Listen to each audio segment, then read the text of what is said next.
ഇതങ്ങനെ മഴയൊക്കെ മാറി ഇത്തിരി വെള്ളമൊക്കെ അങ്ങനെ തോർന്നു പോയി ഇത്തിരി ഇതായിട്ടുണ്ട്.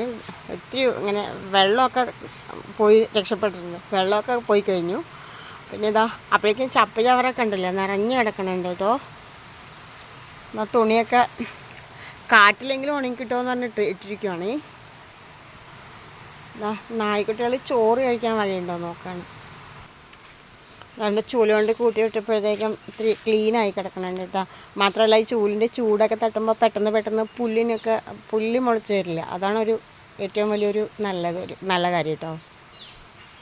ഈ സൈഡിലൊക്കെ ഇങ്ങനെ പുല്ലൊക്കെ ഉണ്ടാവും. അപ്പോൾ പാമ്പൊക്കെ വന്ന് കിടക്കാതിരിക്കാൻ വേണ്ടി ഇതിനൊക്കെ പറിച്ചിങ്ങനെ കളഞ്ഞു പറഞ്ഞു വെച്ചാൽ കൈയോടെ തന്നെ വൃത്തിയാവും ഈ സൈഡൊക്കെ.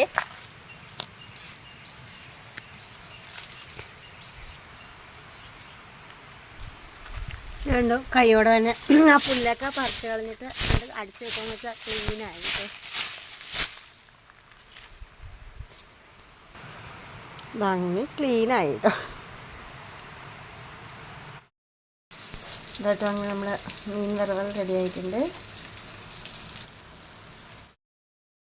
ഒരു ബക്കറ്റ് തുണി മുക്കി വെച്ചിട്ടുണ്ടെങ്കിൽ ഇതൊക്കെ അലക്കിയിടണം. ഇതാ മഴയൊക്കെ പെയ്ത് കഴിയുമ്പോഴേക്കും ഉള്ളിലൊക്കെ അങ്ങനെ ചളിയും വെള്ളമായിട്ട് കണ്ടു അങ്ങനെ വൃത്തികേടായി കിടക്കും.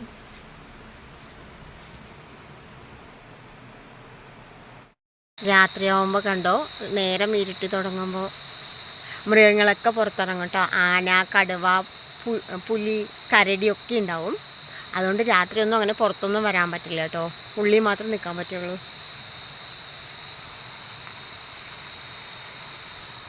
ഇതുണ്ടോ നമ്മളൊന്ന് പുറത്തിറങ്ങിയാൽ മതി കേട്ടോ, നായ നമ്മുടെ പിന്നാലെ ഉണ്ടാവും. ഇതാണ് നന്ദിയുള്ള കാവൽക്കാരെന്ന് പറയണം കേട്ടോ. അവരിപ്പോഴും നമ്മൾ പോലും ശ്രദ്ധിച്ചിട്ടുണ്ടാവില്ല, പക്ഷെ നമ്മളെ കൂടെ തന്നെ ഇവരുണ്ടാവും. കുറച്ച് ചോറ് മാത്രം ഇവർക്ക് കൊടുത്താൽ മതി. എന്തോ ഒരു സ്നേഹമല്ലേ ഇവർക്ക്, നായകൾക്ക്. വഴിയിൽ നിന്ന് കളഞ്ഞു കിട്ടിയതാട്ടോ. പാലുകുടി പോലും മാറിയിട്ടുണ്ടാവില്ല, വഴിയിൽ ഉപേക്ഷിച്ചിട്ട് പോയിട്ടുണ്ടാവും. നായ്ക്കുട്ടികളും നായക്ക് ശല്യമാണെന്ന് പറഞ്ഞിട്ട് അങ്ങനെ നമ്മൾ വഴിയിൽ നിന്ന് എടുത്ത് അവർക്ക് കുറച്ച് പാലൊക്കെ കൊടുത്ത് ചോറൊക്കെ കൊടുത്ത് അങ്ങനെ വളർത്തി വലുതാക്കിയതാണ്. പക്ഷെ എന്നും ആ ഒരു സ്നേഹം നന്ദി അവരുടെ ഉള്ളിലുണ്ട് കേട്ടോ.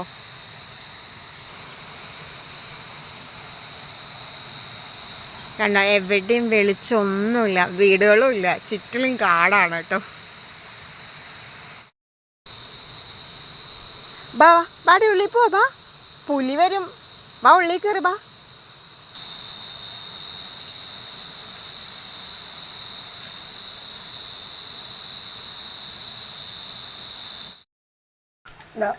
രാവിലെ എണീറ്റിട്ട് ടിഫന് കുറച്ച് പച്ചരിയാണ് ഉള്ളത്, അതുകൊണ്ട് എന്തെങ്കിലും ഉണ്ടാക്കാം. ഒരു 2 മണിക്കൂറായിട്ടുണ്ടാവും ഞാൻ വെള്ളത്തിലിട്ടിട്ട്. പച്ചരി നന്നായി വൃത്തിയായിട്ട്, നമ്മൾ റേഷൻ കടയിലത്തെ പച്ചരി നന്നായി വൃത്തിയായി കഴുകിയിട്ട് വെള്ളത്തിലിട്ടതാണ്. ലേശം ചെറിയ ജീരകം, കുറച്ച് ചെറിയ ഉള്ളി, ഇതാ പാകത്തിന് ഉപ്പ്, ഒരു കോഴിമുട്ട, ഇതാ ഒരു പാത്രം ഒഴിച്ചു, നന്നായിട്ട് അരച്ചെടുത്തു. ഇതാ തേങ്ങ ചിരവിയിട്ടുണ്ട് പാലെടുക്കാൻ. ഇതാ നമ്മുടെ തേങ്ങാപ്പാൽ റെഡി ആയിട്ടുണ്ട്. ലേശം ഉപ്പിടാം അതിൽ. ഇതാ ഒരു ദോശത്താവ് വെച്ചു, അതിലോട്ട് ഒരു കയ്യിലിങ്ങനെ കോരി ഒഴിച്ചു കൊടുക്കാം. നന്നായി തിന്നായിട്ട് മതിയാവും. ഇതാ തിരിച്ചിട്ട് കൊടുത്തു, അങ്ങനെ എടുക്കാട്ടോ. കൈ കഴുകുണ്ടി. ഇതാ അങ്ങനെ എല്ലാം ചുട്ടെടുത്തു. ഇതാ തേങ്ങാപ്പാൽ, കുറച്ച് പഞ്ചസാര ഉണ്ടെങ്കിൽ വളരെ ടേസ്റ്റിയാണ് കഴിക്കാൻ. പിന്നെ എന്തെങ്കിലും മസാലക്കറി ആണെങ്കിലും കുഴപ്പമില്ല, നല്ല ടേസ്റ്റ് ആയിരിക്കും കേട്ടോ. ഇതങ്ങനെ ഭക്ഷണമൊക്കെ കഴിച്ചിട്ട് അംഗൻവാടിക്ക് പോവുകയാണ്. ബാഗ് ഇതാ അമ്മ പിടിക്കും കേട്ടോ. തോടൊക്കെ കടന്നിട്ട് വേണം അംഗൻവാടിക്ക് പോവാൻ. കാലിൽ വെള്ളമാവോ നീ? കാലിൽ വെള്ളമാവോ?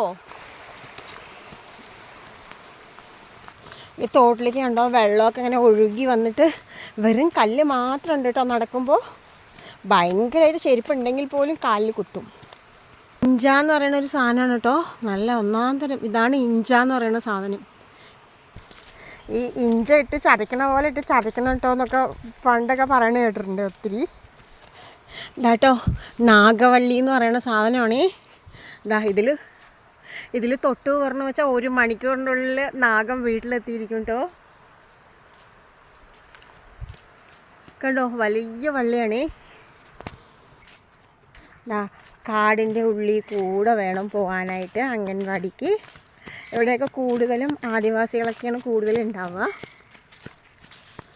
പിന്നെ ക്രിസ്ത്യാനികൾ കേട്ടോ.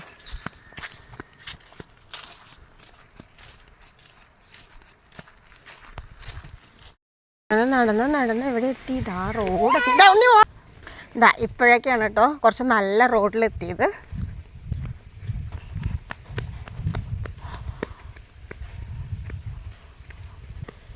വേണ്ടോ പാൽ സൊസൈറ്റി കേട്ടോ.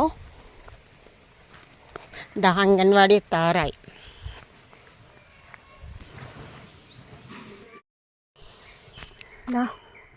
ഇവിടേക്ക് അങ്ങനെ കൊടും കാടാണ് കേട്ടോ. അതിൻ്റെ ഉള്ളിലൊന്നും പോകാൻ തന്നെ പറ്റില്ല.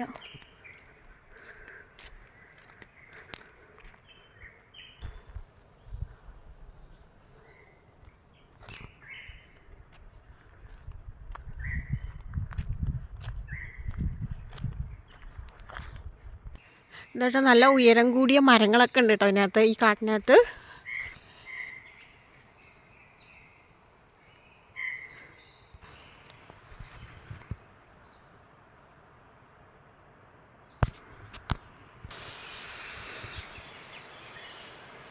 കേട്ടോ അങ്ങനെ കുറേ മരങ്ങളുണ്ട് കേട്ടോ, നല്ല ഹൈറ്റിൽ പോയ മരങ്ങൾ. ശരിക്കും ക്യാമറ എടുക്കാൻ പറ്റണില്ല. ഇതാ മല കണ്ടോ. ഇതാണ് കേട്ടോ കല്ലടിക്കോട് കരിമല നീലി എന്ന് പറയുന്ന അമ്മയുടെ ആ മല ഇവിടെ നിന്നൊക്കെ തുടങ്ങിയിട്ടാണ് കേട്ടോ.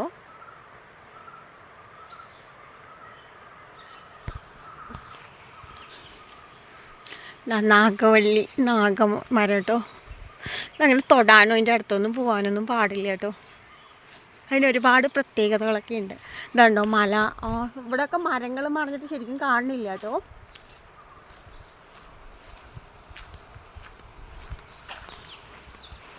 ഇവിടെയൊക്കെ ആനകൾ രാവിലെയും ഉച്ചക്കിലും വൈകുന്നേരമൊക്കെ ഉണ്ടാവും. പക്ഷെ അവർക്ക് ആരെ ഉപദ്രവിക്കണം ആരെ ഉപദ്രവിക്കേണ്ടെന്നൊക്കെ അവർക്ക് നന്നായിട്ട് അറിയാം കേട്ടോ ആനകൾ. നമ്മൾ വരേണ്ടത് പറഞ്ഞാൽ ചിലപ്പോൾ പെട്ടെന്ന് അവർ മാറി അപ്രത്യക്ഷമായിരിക്കും. ചില സമയത്തൊക്കെ അവർ ചിലപ്പോൾ ഉപദ്രവിക്കുകയും ചെയ്യും കേട്ടോ. കണ്ടോ അതൊക്കെ ആ നീലി മലയിൽ നിന്ന് വരുന്ന വെള്ളമാണ്. ആ മലയുടെ മുകളിൽ നിന്ന് ഇങ്ങനെ വെള്ളം ഒഴുകി പോകട്ടോ.